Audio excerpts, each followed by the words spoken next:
Nós vamos dar sequência agora com o Hugo Caruso, que é do Ministério da Agricultura. Atualmente ele é coordenador geral de qualidade vegetal e diretor substituto do Departamento de Inspeção de Produtos de Origem Vegetal. Ele está no MAPA desde 2002 e na coordenação geral em Brasília desde 2019. Eu tenho o currículo dele aqui, que eu fui atrás, é um longo currículo, então não vou ler todo ele, mas eu posso dizer para vocês que, desde que ele saiu da faculdade lá de Ponta Grossa de Agronomia até esse posto em Brasília, esteve sempre envolvido com qualidade, com inspeção, com fiscalização, então tem aí uma bagagem bastante grande, né, bastante propriedade para nos mostrar aí como o Ministério da Agricultura está atuando e como ele vê a fiscalização da qualidade hoje. A palavra está com você. Está aqui? Acho que é melhor aqui. Deixa eu desligar aqui. Boa tarde a todos. Obrigado, Marcelo, mais uma vez. Agradecer ao IBRAF pelo convite, parabenizar pelo evento. E eu gosto de ouvir o Marcelo falando, ele pensa fora da casinha, né, gente? Fora da caixinha, da casinha, né? Pensando lá na frente, isso é bacana de ver, a gente de repente tem um feijão diferenciado. E depois é um desafio grande aqui, depois dessa aula que nós tivemos aqui com a professora, um assunto tão leve, de repente a gente vir tratar de um assunto mais pesado aqui, que é o controle da fiscalização, que ninguém gosta de fiscalização. Mas, enfim, vou trazer esse assunto aqui para nós debatermos. Agradecer a Mônica, né? Obrigado por ceder o seu espaço. Eu estou com um tempo meio apertado por causa do voo, mas vou procurar atender a todos aqui. E só dar um insight aqui, viu, Marcelo? Em relação ao marketing, nós tivemos esses dias, recebemos o pessoal da Erva Mate e falando lá que o aumento de exportações para o Oriente Médio e, assim, vários países. Mas por que esse aumento da venda de erva mate tão grande? Porque o Messi e o Papa tomam chimarrão. E aumentou no mundo o consumo de erva mate. Está aí, ó. Leva um feijãozinho lá para o Papa, quem sabe. Né? Então vamos lá. Muito bem, vamos falar um pouco da qualidade, mas para falarmos da nossa atuação, eu tenho que trazer algumas questões básicas aqui da Lei de Política Agrícola, que define todas as ações para a política agrícola no Brasil. E você vai ter lá diversas, né? Tem crédito rural, tem informação, tem proteção ao meio ambiente, educação, pesquisa, informação, mas tem um ponto, né, que a gente chama bastante atenção, que é a defesa agropecuária, na qual nós estamos inseridos. Então, nós somos um dos elos aí das ações de política agrícola e executando algumas ações. É nesse aqui ou nesse aqui? Não está indo.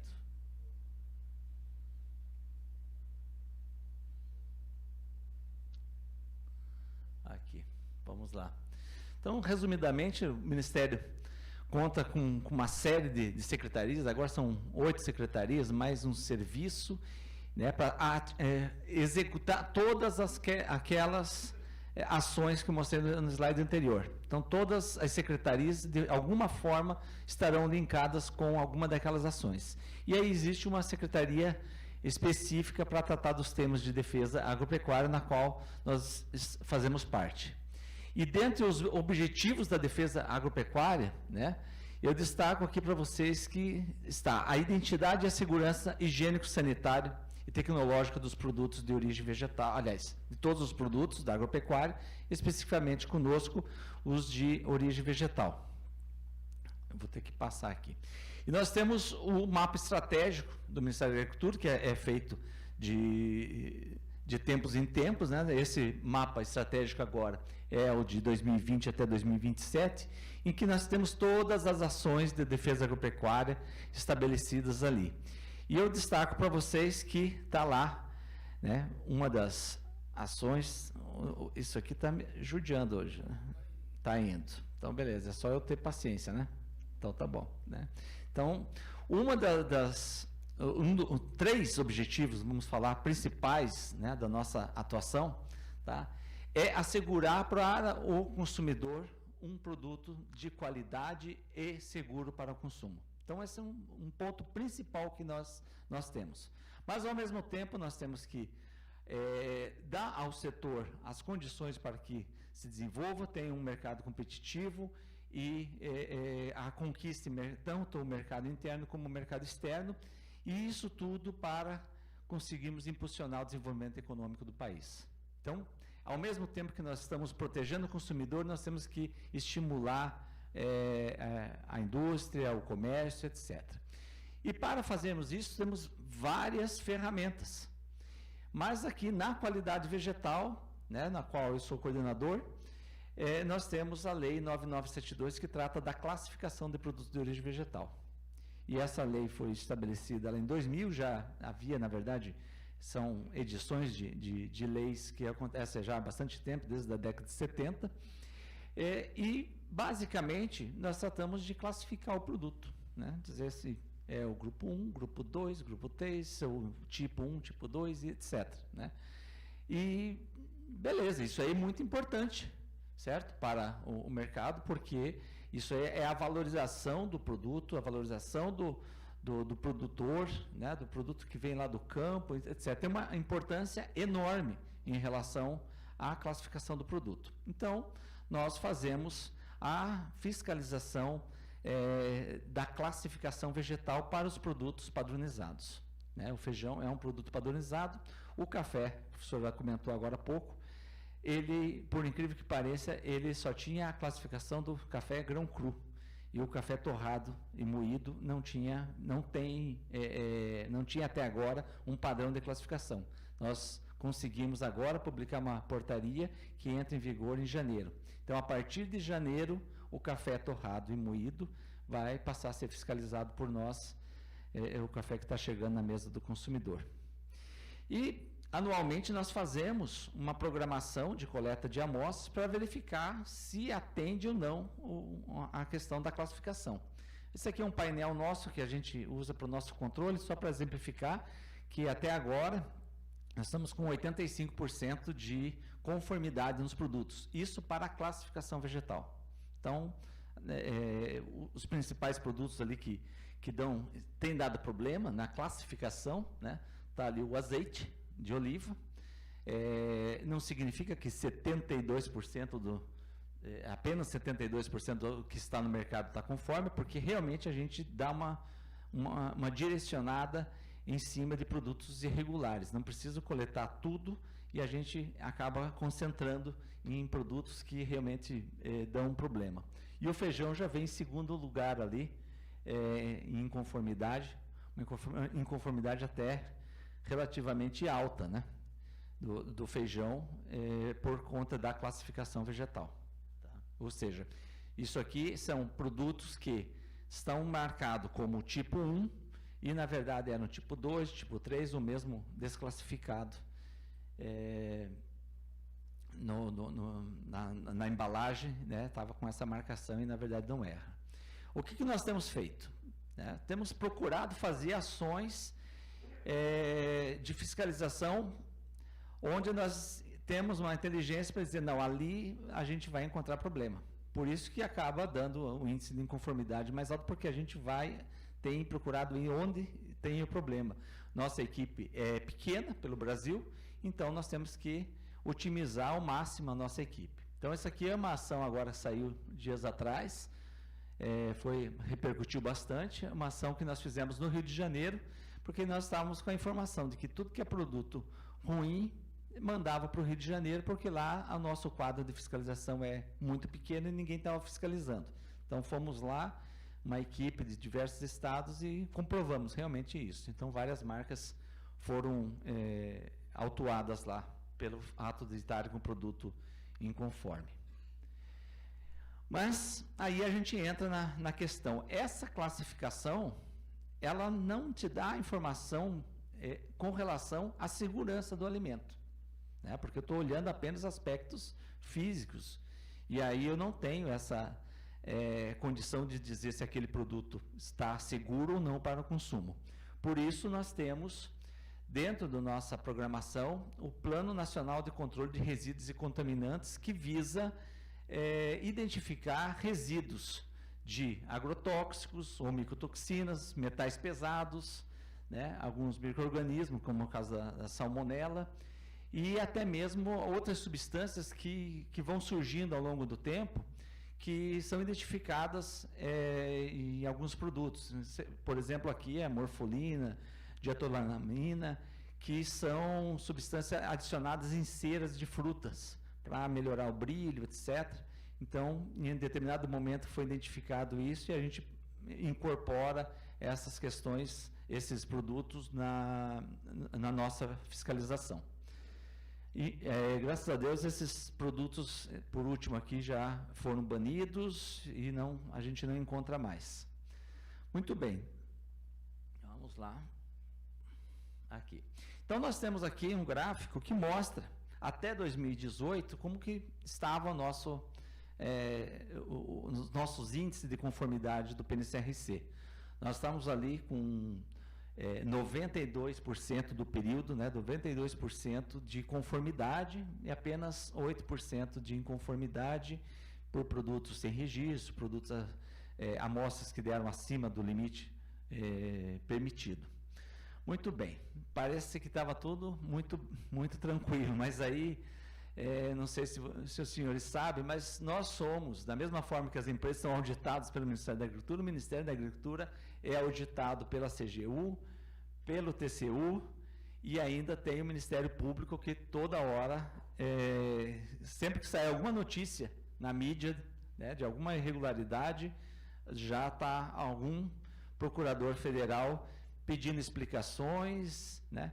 E, inclusive, nós temos ações civis públicas do Ministério Público contra o Ministério da Agricultura para que haja mais fiscalização. Um exemplo disso é aqui em São Paulo, o Ministério Público de São Paulo entrou com uma ação contra o MAPA e contra a Anvisa por conta das fraudes em azeite, né? Então, desde 2017, nós respondemos essa ação para que haja um controle melhor em cima dos azeites, né? Então, realmente, a gente tem uma lupa em cima do nosso trabalho. E a CGU, em 2018, nessa auditoria que eles fizeram, antes eles faziam auditoria muito voltada em cima de recursos, né? De quanto que foi pago disso, licitações, etc. Mas depois, de um determinado momento, eles pararam não que pararam, mas incorporaram nas suas ações de auditoria a verificação do nosso índice de eficiência. Ou seja, nós estamos gastando dinheiro público para fiscalizar determinada produto, mas eu preciso realmente fiscalizar aquilo, né? Então, a CGU começou a exigir do Ministério da Agricultura, principalmente a implementação do processo de gestão de riscos. Então, assim, eu não tinha condições de... da minha cabeça, eu vou, ao invés de coletar amostra de feijão, eu vou coletar amostra de jabuticaba, né? Vou usar o exemplo aqui da professora, vou usar a jabuticaba, né? Qual que é a importância da jabuticaba na dieta do brasileiro, né? Então, com a implementação dessa gestão de risco, né? Nós passamos, né? Assim que eu cheguei em Brasília em 2019, nós já passamos a adotar uma metodologia diferente. Então, a programação de amostras, né, de coleta de amostras, tanto para classificação quanto para a questão de resíduos de agrotóxicos, ela é baseada num cálculo de risco, né, associado, onde se leva em consideração o risco associado àquele produto, se ele realmente pode causar algum dano, a relevância na dieta do brasileiro, demandas de órgãos e entidades, como é o caso do Ministério Público, histórico de incidência de resíduos, de contaminantes. Então, a gente incorpora os resultados de anos anteriores, né, no planejamento do ano seguinte. Importância social e econômica, dados gerados por programas oficiais, disponibilidade de metodologias analíticas, também não adianta eu coletar e não conseguir analisar, e esse é um ponto que recentemente o Ministério Público cobrou, porque nós estamos fazendo a análise em mais de 300 moléculas de agrotóxico. E aí o Ministério Público quis saber realmente se essas moléculas que nós estávamos analisando eram as moléculas que estavam sendo comercializadas.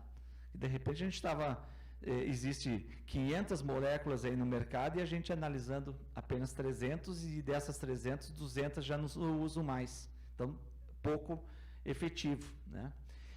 E a participação no mercado internacional, né? Tem produto que não tem uma relevância tão grande aqui no Brasil, mas ele é muito importante para nós, para as nossas divisas. Então, todas essas questões, elas estão sendo consideradas na nossa programação desde 2019 e na revisão que nós tivemos agora recente da nossa portaria, que trata do programa de controle de resíduos e contaminantes. Então, esses itens todos estão lá, nós devemos segui-los. E com essa implementação, né, desse programa, aqui é uma imagem do nosso painel de controle. Vocês podem observar, na hora que a gente coloca o número de amostras a serem coletadas, que se destacam ali o arroz, né, o feijão, né, lá em cima tem o Vigna também. Então, são produtos que acabam tendo um risco maior para nós, por isso que nós vamos ter que sempre acabar coletando, porque, como a professora falou, é o segundo maior consumo, né, na dieta do brasileiro. O arroz está arroz e café ali em primeiro, só que o café, como a gente não tinha padrão, então não entrava aqui, tá? E são importantes porque no histórico de notificações, no histórico da cultura, a gente vem observando problemas. E aqui eu entro na questão do histórico, né? Que quando nós começamos com essa metodologia de risco associado, nós encontramos problemas no feijão lá em 2019. E aí levamos para a Câmara Setorial de Feijões do Ministério da Agricultura, levamos o problema. Olha, nós estamos encontrando resíduos de glifosato e glufosinato acima do permitido para essa cultura. Então, nós já provocávamos em 2019, a Câmara Setorial, provocamos o setor, nós estamos com esse problema, né? E nós temos que resolver de alguma forma. E os índices apontavam ali, ó, 2019 e 2020, né? Esse painel está disponível na nossa página, né? Índice de inconformidade muito alto, né? Ou seja, a conformidade do Vigna estava em 41%, ou seja, 59% do que nós estamos coletando estava com resíduo. E do Fazelos, quase 30% de inconformidade. Então, realmente, é um índice bem alto, e esse índice dos feijões é que acabaram baixando o nosso índice de conformidade geral, desse período 2019-2020, que no gráfico que eu tinha passado anteriormente estava lá em 92% de conformidade.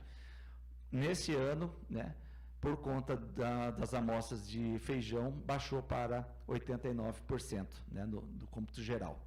Mas a gente, logicamente, não queria trazer um pânico à sociedade, dizer que o feijão estava contaminado, mas nós temos por obrigação, né, isso está nas normas, nós temos por obrigação divulgar esses dados, né? Não temos essa opção de esconder esses dados. Então, nós publicamos no Diário Oficial e fizemos a nota para a imprensa, né, do Ministério da Agricultura, fez a nota informando qual era a nossa avaliação em cima desses resultados. Embora o feijão estivesse com esses índices altos de inconformidade, mas, no geral, havia segurança, né? A nossa interpretação é de que os produtos estavam seguros. Mas para isso, para termos essa segurança na divulgação, nós pegamos todos os dados, né, desses 2 anos e submetemos à Anvisa para eles fazerem uma análise, né, sobre o risco da contaminação do produto para o ser humano. Então, nessa avaliação da Anvisa do risco agudo, né, eles acabaram identificando que não tinha risco. Então, por isso que nos deu tranquilidade para fazer essa reportagem aqui, essa matéria, e divulgar que, do nosso ponto de vista, os produtos vegetais estavam seguros para consumo.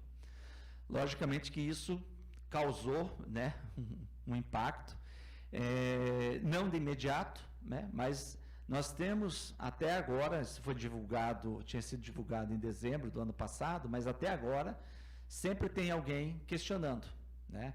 E aí o pessoal questiona, lê os dados, né?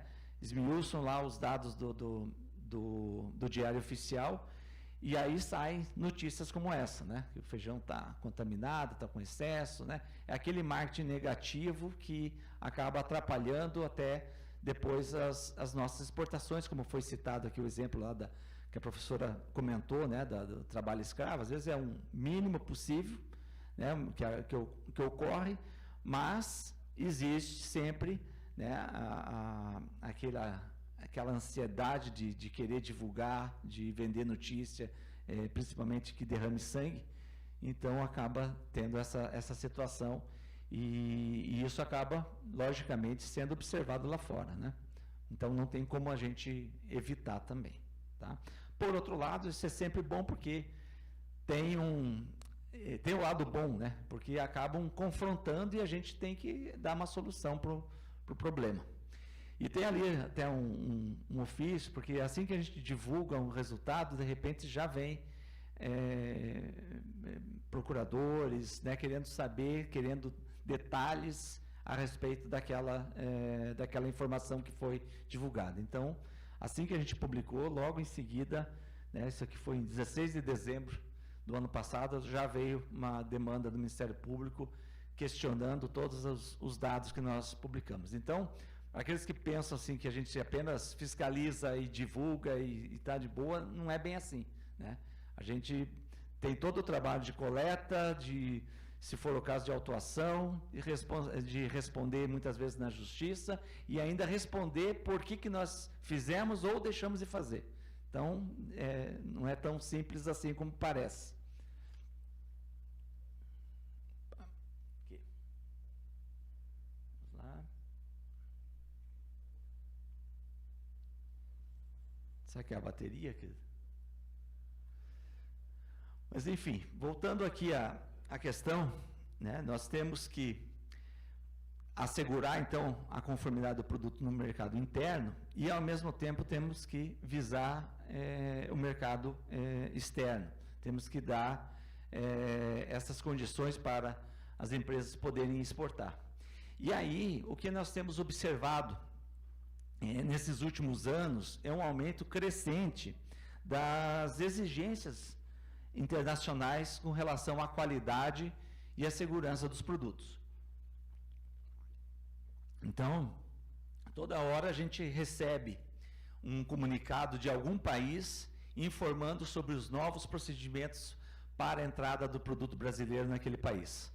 Então, se vocês entrarem na página do Ministério da Agricultura, na nossa página lá da qualidade vegetal, vai ter um item específico sobre exportação, e aqui a gente já tem listado uma série de países, né, que já tem as exigências específicas para poder exportar para aquele país. E dentre essas exigências, uma delas é o registro no Ministério da Agricultura. A condição inicial que todos eles pedem é: a empresa está registrada no Ministério da Agricultura? Aí a gente entra aqui, eu pus o gráfico do feijão, que é um pouco preocupante, que nós temos no Brasil todo apenas 255 empresas embaladoras, beneficiadores, processadores de feijão registrados. Eu creio que o número é bem maior, né? Mas são apenas essas. Então, a empresa que pretende exportar sem o registro não vai conseguir. No mercado interno, a gente não está exigindo que conste na embalagem o número do registro no mapa, mas nós estamos estudando uma forma de penalizar o supermercado se ele comprar um produto de uma empresa sem registro. No caso do azeite, isso já está funcionando bem. Os azeites fraudados, sempre que tinham problemas de falsificação, né, ou fora de tipo, nós estamos responsabilizando os supermercados, porque as empresas não tinham registro. Então, ele já estava assumindo a responsabilidade por aquele produto. Essas informações estão nesse link ali, e podem consultar todos os produtos que estão no nosso escopo de atuação. Muito bem. E aí, depois do registro, o que estão pedindo, né? Em alguns casos, é o registro lá no país de destino. Então, o caso da China agora, que tem que ter o registro conosco e tem que ter o registro no sistema deles. Só que o registro no sistema deles, quem fornece senha e quem dá o ok somos nós. Então, assim, nós estamos trabalhando, né, como é um mercado bem interessante, né, logicamente a gente vai estar atendendo. Então, no caso aqui tem gente que trabalha com amendoim, o amendoim é um produto que vai precisar de registro lá na China. E aí tem na nossa página todas as orientações de como fazer esse registro. Atendimento de padrões específicos, e muitas vezes os padrões, né, como o pessoal do amendoim está acostumado aqui, os padrões da União Europeia para questões de aflatoxina são diferentes da do Brasil, são bem mais restritivas, então nós temos que atender aquele mercado, aquelas normas daquele país. Então, devemos ter esses padrões já internalizados também dentro da empresa. Em alguns casos, os países pedem um certificado de conformidade, que não precisa ser oficial, pode ser de um particular, e em outros casos, o certificado oficial de conformidade, ou seja, um certificado emitido pelo Ministério da Agricultura. Então, isso está surgindo, gente. Está surgindo. Até 2019, isso acontecia apenas para amendoim. Agora nós temos margarina, nós temos pimenta do reino, uma série, arroz, açúcar, tem uma série de produtos que os países estão exigindo esse certificado. E esse certificado vai dizer o quê? Que o produto está conforme, está de acordo com a classificação, está de acordo com relação às boas práticas de fabricação e está de acordo também com os limites máximos de resíduos e contaminantes estabelecidos na nossa legislação. Então, basicamente isso. Logicamente que nós, Ministério da Agricultura, não teremos condições de fazer essa certificação ponto a ponto, empresa por empresa que deseja exportar, né? São muitas empresas e quando nós percebemos já esse movimento internacional de cobrança de certificado, nós publicamos no ano passado essa portaria que credencia empresas para fazerem a certificação voluntária, ou seja, fazer a certificação de conformidade dos produtos de determinados seus associados ou empresas que os contratem. Então, dessa forma, nós estamos reconhecendo aquele serviço como um ente que fará, às vezes, do Ministério da Agricultura para certificar e nós, dependendo do caso, podemos certificar em cima. Então, basicamente, o sistema funcionaria, né, dessa portaria, funcionaria com um serviço de controle autorizado, que é credenciado, tem todos os seus manuais, que vai fazer auditorias nas empresas, vai disponibilizar para o Ministério da Agricultura um ambiente de troca de informações em tempo real, ou seja, todas as informações da produção, do controle de qualidade, da classificação, se for o caso, ou então de controle de resíduos contaminantes, isso tudo entra em um sistema informatizado que conversa com o sistema do MAPA para nós podermos validar. Então, essa é uma solução que nós encontramos para poder atender esses mercados. Aqui. Então, basicamente, o produtor contrata, né, um serviço de controle autorizado, que, por sua vez, recebe as informações em tempo real do produtor, do embalador, o que seja.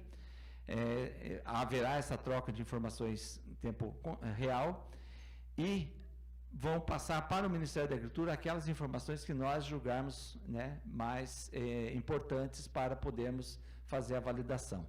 Então, esse serviço de controle autorizado, ele vai emitir um documento que nós chamamos de documento de conformidade, ou no caso de frutas e vegetais frescos, é o certificado OCDE, né, que a gente está habilitado para emissão.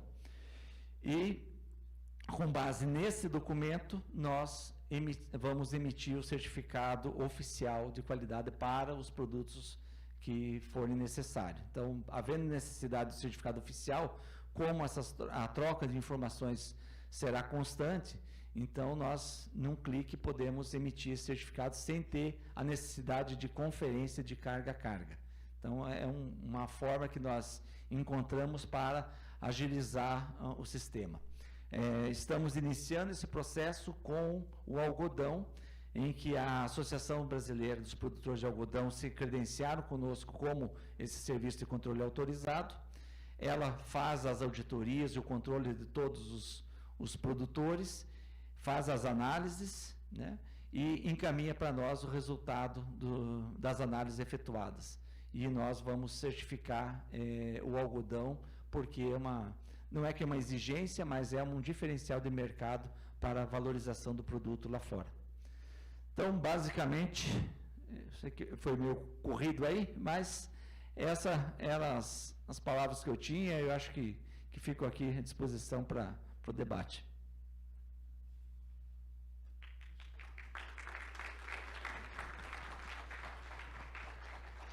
Agradecemos, Hugo. Se quiser sentar um pouquinho aqui, eu acredito que a gente tem alguns minutos para algumas perguntas, né? Tem alguma pergunta de vocês? Alguém tem uma pergunta para o Hugo? A hora é agora. Eu recebi aqui pelo pessoal que está lá em Unai perguntando a respeito de o glufosinato e o glifosato, aí que tem aparecido excedentes. O glifosato existe uma tolerância até 0,05, aparentemente. E o glufosinato, acredito que é 0,10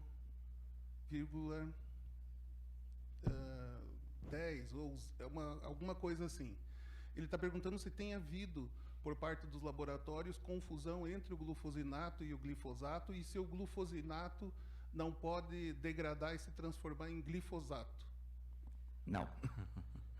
Não tem confusão, as metodologias são bem estabelecidas, né? Embora tenha um nome parecido, né? Mas os nossos laboratórios possuem certificação ISO 17025, então eles seguem todo um rito de análise. É impossível acontecer essa troca. São equipamentos, né, que fazem essa leitura e identificam a molécula. Não tem essa possibilidade. O glifosato, ele se degrada em outro princípio, que é o AMPA, que também é identificado nas nossas coletas. Então, é um metabólito, né? Então, pode acontecer. Então, muitas vezes que a gente tem ali a detecção de glifosato, ele está associado também ao seu metabólito. Tem uma outra pergunta aqui sobre o pessoal do Paraná, empacotador também, sobre a questão de serem autuados os empacotadores, se está se fazendo alguma coisa com o Ministério da Agricultura para trabalhar a fonte, que seriam os produtores, né, que a gente sabe que são os produtores que fazem a aplicação. Então, tem algum tipo de trabalho em desenvolvimento, ou o produtor de alguma forma também fiscalizado ou não? Sim. Nós fizemos contato com os órgãos de defesa estaduais, porque nessa questão de uso de agrotóxicos, a competência é do Estado, de fiscalizar, né? E fiscalizar lá o agricultor. Então, a gente recomendou que todas as nossas superintendências procurassem as agências e fizessem esse trabalho. Inclusive, no Paraná foi feito, né? O pessoal da ADAPAR acompanhou, fizeram algumas coletas em propriedades, e esse trabalho realmente precisa ser executado. Além disso, temos trazido sempre para a Câmara Setorial do Feijão, que engloba não apenas os embaladores, mas os produtores, toda a cadeia, e temos falado, né? Inclusive hoje pela manhã aqui na reunião a gente tem falado da importância da conscientização de todos, né? Logicamente o embalador está sendo agora o penalizado, mas ele é quem tem a ferramenta principal, o poder de dizer compro ou não compro o produto. Então, nós entendemos que nós não temos como chegar no agricultor, mas o embalador é de nossa competência, então nós esperamos que o embalador, né, ele passe a ter um controle melhor dos seus fornecedores, e com isso reduz o problema. Logicamente que vão dizer que isso é impossível, mas eu entendo que nada é impossível, basta querer, né? Tem uma pergunta aqui sobre a questão da qualidade. O empacotador de Santa Catarina, que empacota feijão preto para o Rio de Janeiro, diz que ficou contente de saber do interesse e do foco que o Ministério da Agricultura está colocando também naquele mercado, e que ele concorda muito que é um dos mercados onde mais se desova o produto de pior qualidade, de feijão preto. E ele pergunta se existem planos ainda durante 2022 para mais alguma ação no Rio. Sim, pretendemos fazer mais ações no Rio de Janeiro, porque realmente deu para constatar isso que a gente estava recebendo, que era o local de desova realmente de produto ruim. Infelizmente, a nossa superintendência lá no Rio de Janeiro conta com apenas um auditor, né, não consegue basicamente fazer muita coisa, mas a gente, com essa possibilidade de fazer forças-tarefas, né, nós vamos fazer com certeza pelo menos mais uma ainda esse ano, mas queremos fazer uma maior ainda, porque lá assim não deu tempo, aonde chegava encontrava problema, né? Então precisa, e a gente nesse caso explicando como que a gente faz e para ter esse resultado. Na prática, se a gente for lá coletar a amostra, mandar para o laboratório, fazer a classificação e depois quando volta 2, 3 semanas depois, o produto já foi comercializado. Então, a gente acaba não sendo tão efetivo. Então, nessas ações, nós temos levado classificadores experientes que, ao baterem o olho ali, eles já identificam o problema. Então, fizemos isso com arroz, feijão, e com azeite nós estávamos com, não nessa ação agora, mas no passado, e vamos voltar a fazer, a utilização de um aparelho que detecta se é azeite ou tem alguma coisa misturado.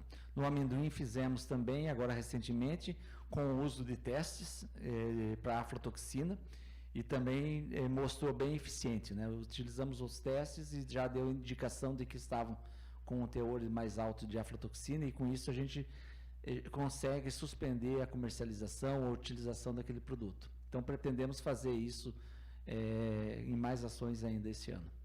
Tem uma outra pergunta aqui, mas isso aqui eu sei que é dessa forma, se os atacarejos também são visitados, fazem parte do varejo, né? E se cestas básicas são...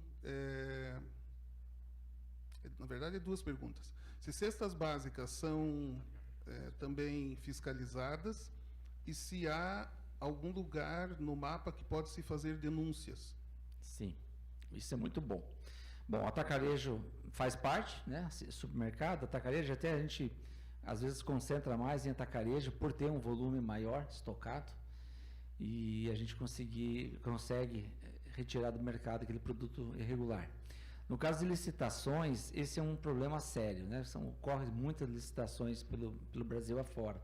Nós estamos com um planejamento junto com os governos estaduais até, para que eles façam adesão ao Sistema Brasileiro de Inspeção de Produtos de Origem Vegetal, né? A gente poderia contar com o apoio dos governos estaduais e municipais, pelo menos nessas ações. Então, se eles tivessem serviço, porque são mais de 5 mil municípios, com certeza são mais de 5 mil licitações só de merenda escolar.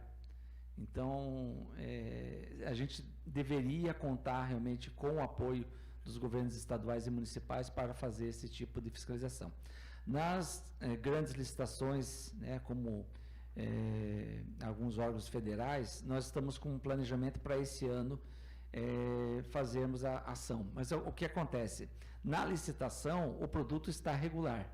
Aonde que vai estar irregular? Na hora da entrega. Então, e nesse momento é que a gente deveria estar coletando amostras para verificar se atende ou não e não aceitar o produto caso tivesse irregular. Então, precisa de uma coordenação, mas isso já está no nosso radar para este ano. Uma outra pergunta que vem do Tocantins. Peraí, perdi a pergunta do Tocantins aqui. Ô Marcelo, posso fazer pergunta antes? Por favor, enquanto eu procuro. Dentro disso que o Hugo está comentando. Bom, primeiro, boa tarde, meu nome é Afrânio Milhares, sou executivo da Profia, Associação dos Produtores de Feijão, Pulses, Grãos Especiais do Mato Grosso, e estou presidente da Câmara Setorial de Feijão e Pulses do Ministério. A gente vem lutando muito no sentido de elevar a régua, como a nossa doutora falou agora há pouco, com relação à questão do café, da gente elevar a régua do feijão, ou seja, melhorar a qualidade dos nossos produtos. Aí, nesse sentido que você falou, Hugo, o que eu gostaria de ver, haveria a possibilidade da gente pleitear que o governo federal exija, na compra desses produtos, a classificação mais correta dos feijões, não só, né, em termos de uniformização, mas do tipo, da qualidade, que ele tenha origem, que a semente tenha sido plantada uma semente com origem, certificada, ou seja, a gente começar a exigir de cima para baixo, aí todo mundo vai seguir a mesma regra.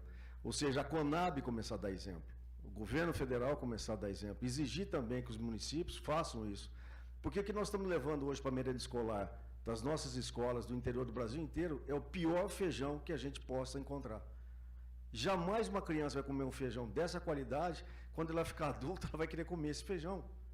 É um produto que trouxe uma imagem ruim para ela, porque é o pior feijão que vai na mesa dessas crianças. E a gente está dando um tiro no próprio pescoço.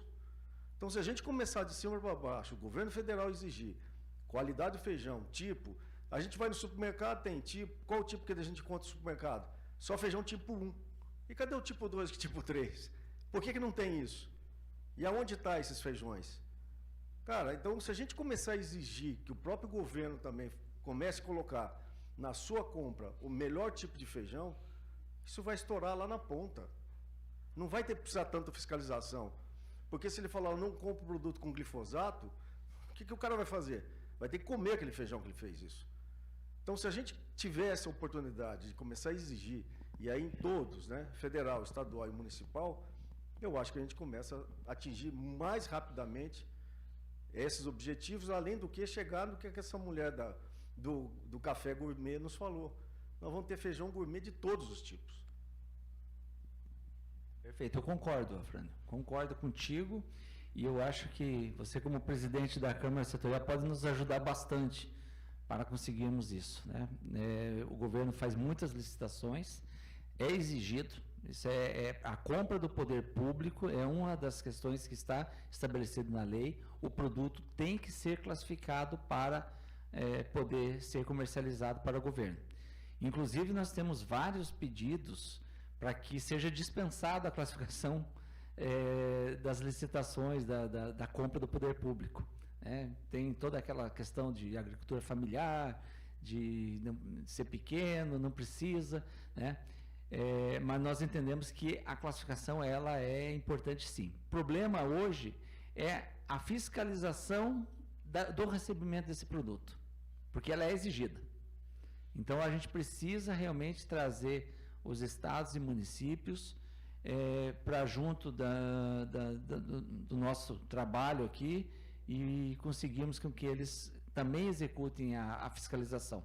Se os municípios fizerem a classificação do produto, né, como fiscal, né, com certeza muito produto vai ser rechaçado, porque o padrão que está nas licitações geralmente está lá tipo 1, né? E não é isso que é entregue. Você acha que o Rotary Club, os Lions Club da vida e essas entidades poderiam ser esses fiscais? Nós poderíamos convocar essas entidades para fazer esse papel? Porque a gente sabe que o Estado ele tem um braço curto, não adianta. Vocês estão ao contrário, estão diminuindo o tamanho de vocês a cada ano. E aí não é só federal, é o federal, é o estadual, é o municipal e por aí vai. Eu acho que a sociedade também tem que fazer o papel dela, ou seja, a sociedade fazer o papel de fiscalizadora, começar também nos municípios, né? Eu acredito muito nos municípios. Os municípios, faz 2 semanas atrás foi aprovada uma alteração da nossa lei em que coloca os consórcios municipais também com o poder de fazer a classificação. Então, está trazendo para a possibilidade dos consórcios municipais. E o consórcio municipal, você vai ter lá 10, 15 municípios e um técnico apenas para atender aqueles 15 municípios. Então, seria mais do que suficiente. Então, a gente acredita muito e vamos ter uma campanha para incentivar os consórcios e os municípios para atuarem. Eu não saberia de outras entidades se haveriam interesse, mas elas poderiam realmente ser, de repente, com o conhecimento, denunciar, porque realmente, como você falou, é a merenda escolar, são as crianças comendo produto de baixa qualidade e depois prejudicando o paladar delas, né? Que nunca mais vão querer feijão na vida, né? Então, eu acho muito boa a tua sugestão, poderia trazer eles, de repente a gente até credencia aí essas entidades para fazer a classificação, se eles, logicamente, teriam que atender toda a legislação, né? Obrigado. Tem uma pergunta que veio... Bom, primeiro veio uma... Tem uma outra ali. Tá. Deixa só, enquanto vai lá o microfone, vamos ver essa aqui. Uma sugestão de um empacotador que não consegue entregar não consegue participar da merenda escolar porque ele entregaria tipo 1 e a merenda escolar aceita, ele coloca qualquer coisa. Mas ele acha que a associação dos nutricionistas deveria chamar a atenção porque os nutricionistas nas escolas poderiam ser um último filtro e não aceitar. Aí não é bem uma pergunta, é uma sugestão, né? Sim, uma sugestão. Sempre, em qualquer licitação, existe a pessoa responsável por receber o produto. Entendeu? Essa pessoa... Tem que ser cobrada agora. Essa pessoa tem que ser cobrada, porque ela está atestando que o produto que está sendo entregue tem aquela qualidade. Qualquer licitação é assim, você vai entregar, vai fazer uma licitação de cadeira azul, com todas as descrições aqui da empresa que ganhou a licitação, a pessoa que está recebendo vai ter que verificar se realmente condiz com aquilo. E no caso da licitação de merenda escolar, acontece isso. Então, a pessoa que recebe, ela tem que atestar a qualidade. E tem lá, ela deve atestar, entregou, mas ela não vai conferir. Ela é da região, ela, lá. O que ela está fazendo hoje? Ela pega o laudo de classificação que foi entregue, que alguma empresa apresentou o laudo de classificação, está aqui o laudo. Ela verifica se tem o laudo. Mas o laudo não significa que corresponde àquele produto, porque esse laudo foi feito com base numa amostra coletada pelo ganhador da licitação. Então, ele pega um produto bom, manda para uma empresa de classificação, diz que está ok e entrega o produto ruim. Então, realmente precisa de uma ação em cima das licitações. E aí nós pedimos a ajuda de todos. E eu esqueci de comentar na pergunta anterior, existe sim um canal no Ministério da Agricultura de denúncias. Tá? Tem na ouvidoria do mapa, na página do mapa, tem destaque lá. Pode qualquer pessoa entrar e fazer a denúncia. E se tiver situações dessa de licitação, melhor ainda, porque aí acaba envolvendo... a gente chama a superintendência, faz uma ação lá e fica uma ação bem formal bacana. Daí, né? Isso. Por Caruso, favor, Menezes. José Roberto, da Terra Alta. Eu queria fazer uma pergunta para você. Hoje, quando faz essas fiscalizações de grãos, que pega de empacotadores, tudo isso, observa somente as características do produto, tipo, se tem o glifosato, se tem o glufosinato, ou também observa, assim, o produtor comprou a semente, tem uma semente legalizada ou não?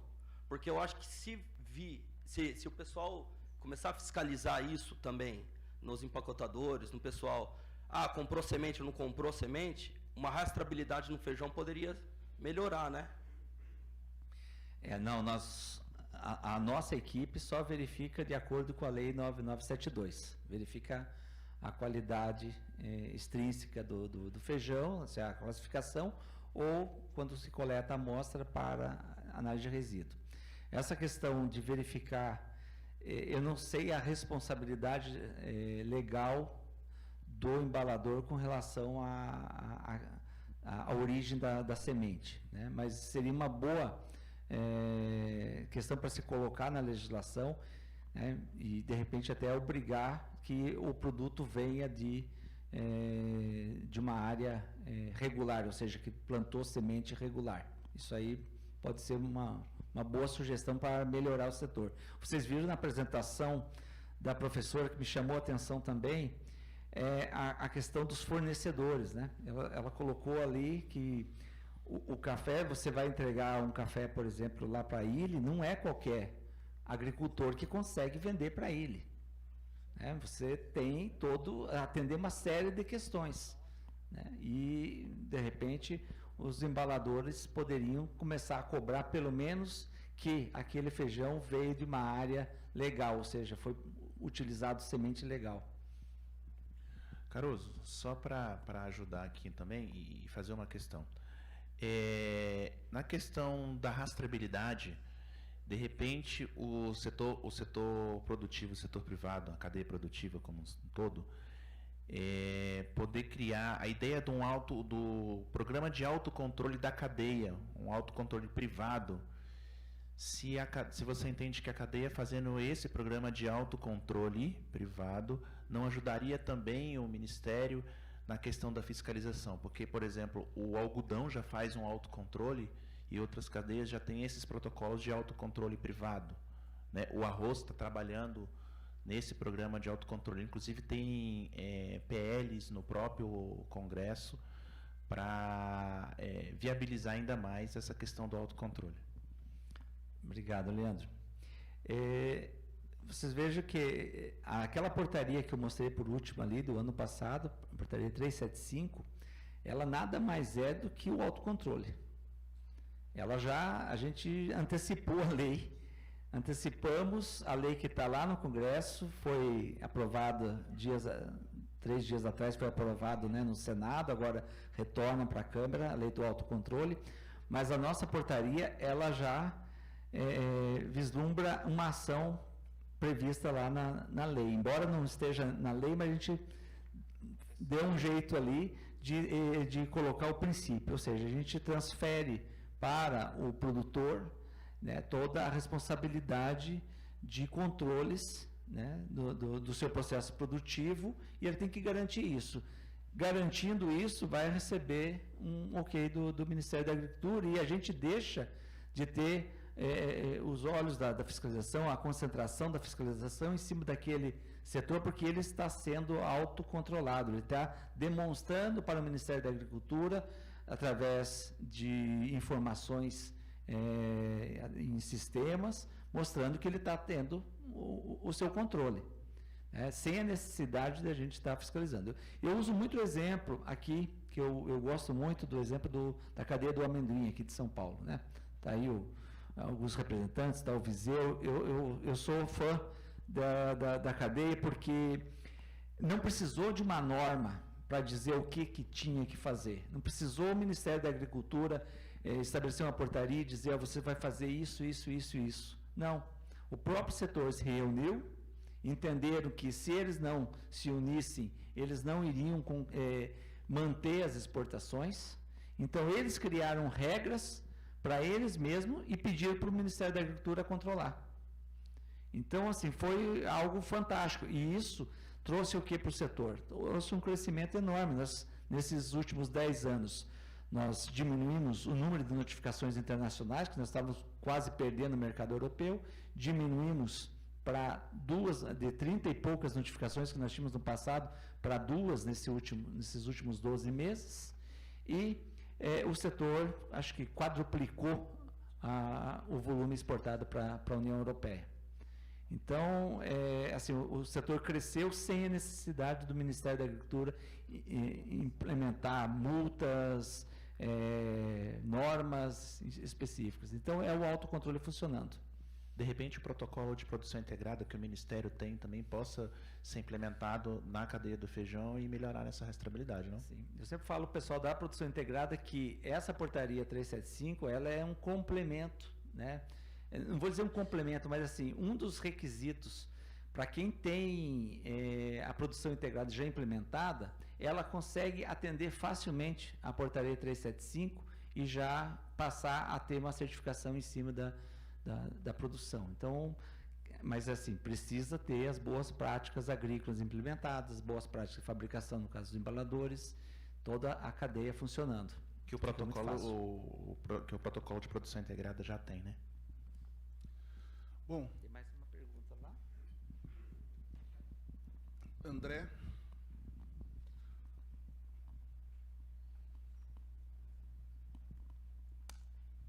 Ô, Hugo, André da Urbano, a gente já conversa aí pela Bifeijão também, né? Estamos em contato. Então, não para chover muito no molhado, né? Também tá o pessoal da Camil, estava da Josapar, que são associados aí também da Bifeijão. A gente... toda essa questão do glifosato, ela sim, né, tem sido uma busca aí toda da indústria, mas ela não é tão simples, né? A gente hoje não tem realmente tecnologia para isso, né? O único teste aí que existe para ser aplicado, ele é bem ineficiente e ele é para o glifosato. Então, para o glufosinato, por exemplo, ele já não funciona, né? E os testes de laboratório não é uma coisa que a gente consegue implantar no dia a dia por causa da demora que geralmente é de uma semana aí para que a gente tenha os resultados. Então está sendo bem difícil a gente fechar esse quebra-cabeça, resolver essa questão, né? E aí eu escuto aqui do nosso amigo aqui também a questão da semente, a gente fica bastante preocupado. Vir uma coisa dessa para ser fiscalizado junto, se a indústria está comprando correto, não é tão simples. Eu acho que tem que ser colaborativo, né? Dá para entrar, dá para ir buscar alguma melhoria, mas vir mais isso daí, assim, meio imposto, não é tão simples assim, né? Eu queria só complementar, já que a gente tem o mesmo nome e está no mesmo setor, a gente agradece muito ao Hugo, a gente, através da Bifeijão, tem feito reuniões e tem sido muito colaborativas as reuniões entre MAPA e Bifeijão. Eu acho que hoje valeu já à tarde, quando tu desse a notícia que agora vai ser exigido o registro no Ministério da Agricultura para empacotadores. A gente tem um levantamento aí que deve ter mais de 2.000 empacotadores e a gente vê que só tem 255 com registro, então isso realmente nos alegra que vai ser exigido isso, como replicando o que foi feito no azeite.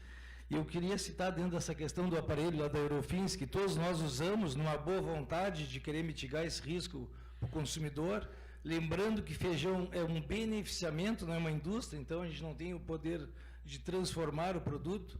Mas teve uma cena engraçada lá na empresa que a gente fez um produtor, um grande produtor, fornecedor nosso, comprar o aparelho.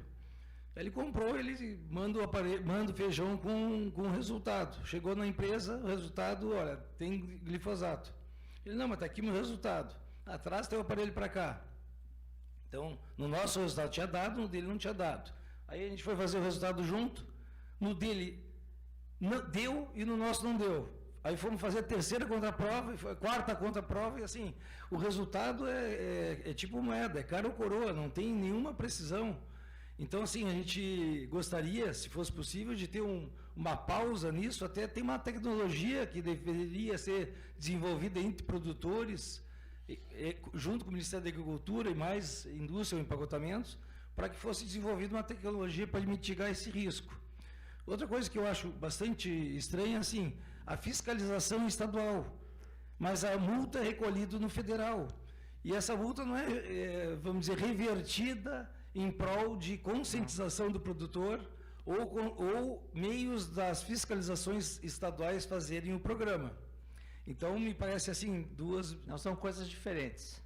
Não, mas a fiscalização do produtor uma... É outra lei. É outra lei, mas... É outra lei. Mas tudo estoura no empacotador, porque assim, a gente paga a multa para a federação e o Estado é que cobra o produtor. E aí eu queria também fazer uma provocação.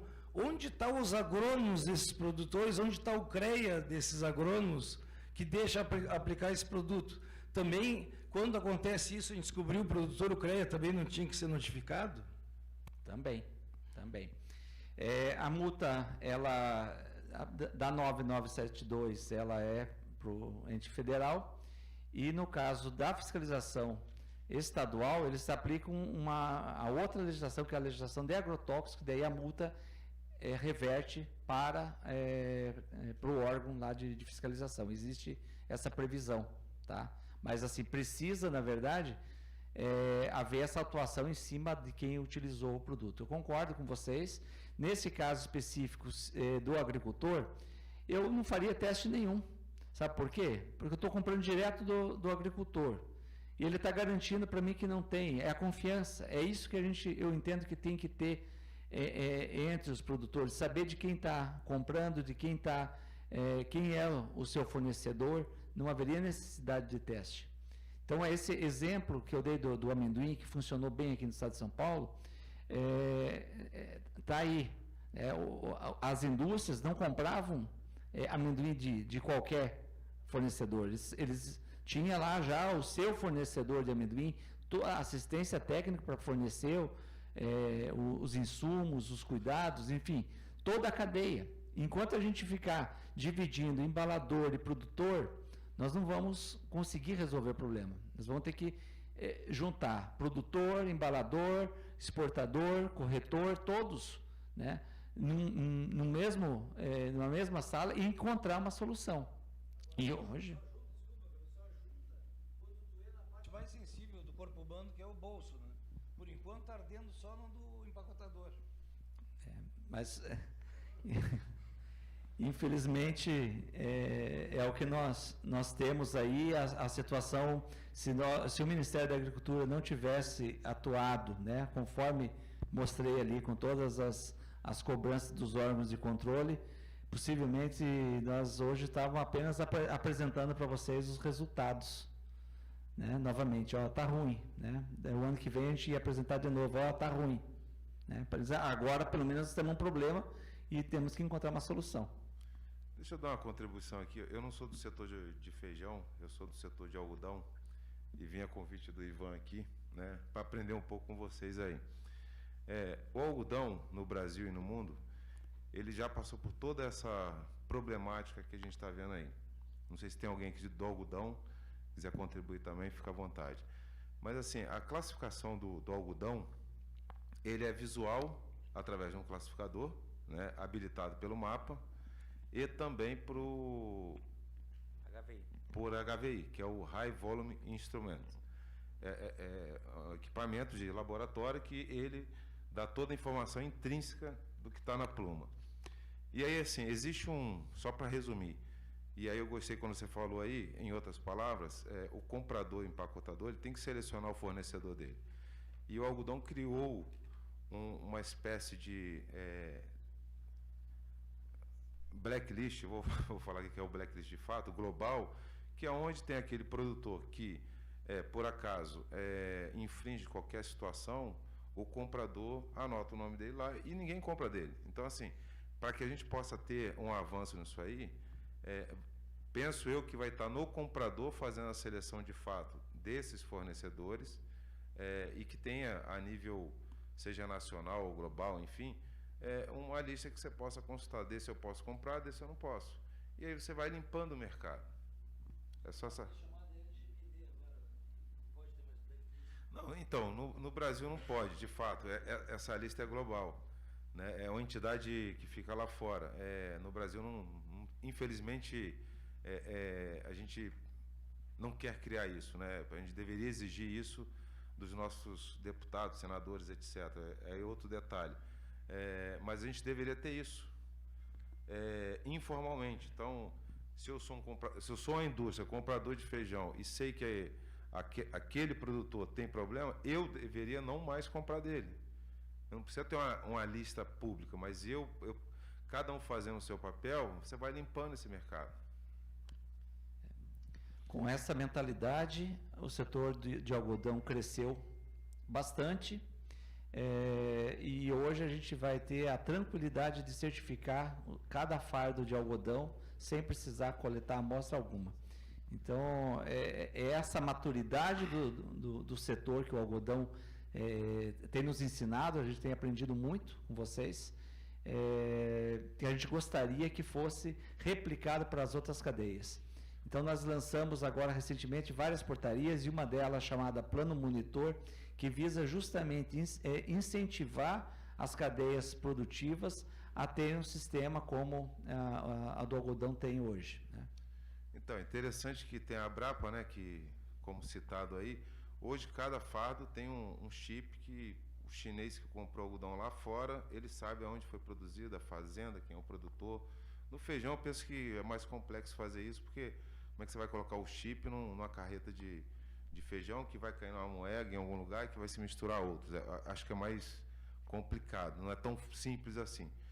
Mas o algodão, de fato, é uma boa escola de procedimentos para poder tentar ir normatizando esse mercado aí. Nós temos aí um avanço no tempo bastante grande. E... O Lodeia quer fazer uma pergunta, por gentileza, pode ser?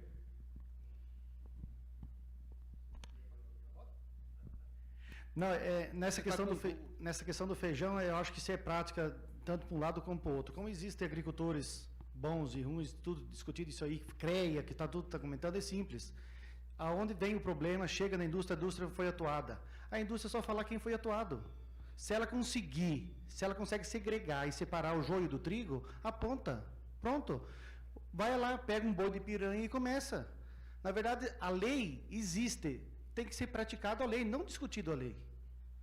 Se está usando o glifosato, isso, aquilo, aplica-se a lei, só isso. Mas tem que saber quem que é o joio e quem que é o trigo. Então, assim, a indústria está sofrendo, ela está pagando a conta? Tá. Mas ela consegue identificar quem são os parceiros dela, ela trabalha com os seus cooperados, ela faz um trabalho de base. Então, tem todo um estudo e um trabalho para ser feito. E tem que identificar quem é e separar um do outro. Acho que tem bastante ainda para se evoluir, para conversar, para ouvir, mas são passos como esse que têm sido dados e que o Ministério tem se colocado à disposição, né, de buscar um caminho. Em todo caso, agora eu vou deixar vocês mais preocupados ainda pelo seguinte: nós enviamos amostras de feijões contaminados com glifosato e glufosinato para o laboratório. Pedimos uma análise seco, uma análise cozido e uma análise de molho cozido.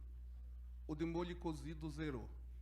Então, vocês como consumidores e como empacotadores, fiquem tranquilos que não tem ninguém sendo prejudicado na sua saúde. Eu tenho os laudos, foi mandado fazer na Intexo, lá em Curitiba, e isso já quem tinha passado era um enlatador da Europa. Fui atrás de ver. A legislação não brasileira, uma legislação internacional que rege esse tipo de amostragem, exige que a amostragem e a análise no laboratório seja feita com o produto no estado em que ele é comercializado primariamente. Então, o feijão cozido, por exemplo, ele vai estar zerado se ele ficou de molho. E isso eu ouvia dizer, e a gente mandou agora um mês atrás aí para fazer a análise. Então, tem ainda isso, né, de que o feijão não é comido cru, né? Amendoim é comido cru, né? E outros produtos, arroz também não é cru. Mas o Ministério da Agricultura tem que seguir, e os laboratórios têm que seguir a legislação internacional. Então, é um negócio que talvez um dia possa ser trabalhado, ou pode-se ter como alvo, né, vir a trabalhar. Gostaria de agradecer muito, Hugo, a tua disposição de vir até aqui, sair de Brasília.